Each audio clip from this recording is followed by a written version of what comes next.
పరిశుద్ధమైన బైబిల్ గ్రంథం ఈ విధంగా తెలియజేస్తా ఉంది. దేవుడు లోకమును ఎంతో ప్రేమించెను. ఇక్కడ ఏం కనపడుతుందంటే దేవుడు లోకముని ఎంతో ప్రేమించాడు. అయితే దేవుడు ఈ లోకాన్ని ప్రేమించి ఏం చేశాడు?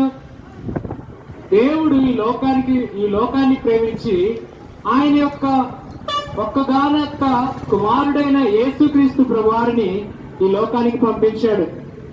ఒక వ్యక్తిని ఏదైనా ఒక పని ఉంటే మాత్రమే మనం పంపిస్తాం, లేకపోతే అవతల వ్యక్తి మన దగ్గరికి వస్తాడు.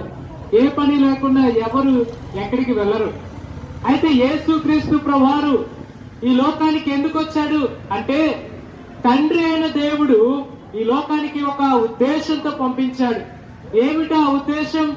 ఎందుకు యేసుక్రీస్తు ప్రభువారు ఈ లోకానికి రావాల్సి వచ్చిందంటే, ఈ లోకంలో ఉన్న ప్రతి మనిషి పాపము చేసి దేవుడు అనుగ్రహించు మహిమను కోల్పోతా ఉన్నారు.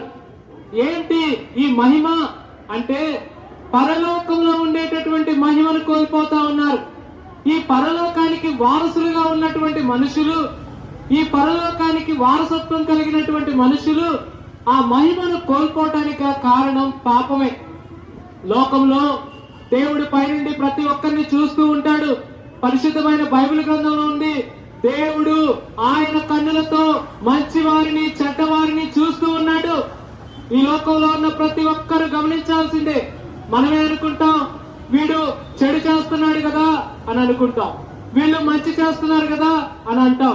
మరి దేవుడే కదా మనందరినీ పుట్టించింది. ఆయన కూడా ఈ లోకంలో ఉన్న ప్రజలు చెడిపోయి ఉన్నారని, బహు చెడ్డ కార్యాలు చేస్తా ఉన్నారని, తప్పు త్రోవలో నడుస్తున్నారని, దొంగతనాలతో బ్రతుకుతున్నారని, వ్యసనాలతో జీవిస్తున్నారని, తాగుబోతుతనంతో కుటుంబాన్ని నష్టపరుచుకుంటున్నారని దేవుడు బాధపడ్డాడు. ఆయన ఎంతగానో దుఃఖపడ్డాడు. ఈ చెడిపోయినటువంటి మనుషులను బాగు చేయాలనుకున్నాడు. దీనికోసం ఏం చేయాలి? ఆయన కుమారుడైన యేసుక్రీస్తు ప్రభువారిని ఈ లోకాన్ని పంపించారు. మనకి ఏదైనా శరీరంలో ఒక రోగం వస్తే ఏమంటాం? ఒక టాబ్లెట్ వేస్తే తగ్గిపోయింది అనుకుంటాం. అయితే లోకంలో ఉన్న ప్రతి మనిషి పాపం నుండి బయటికి రావాలంటే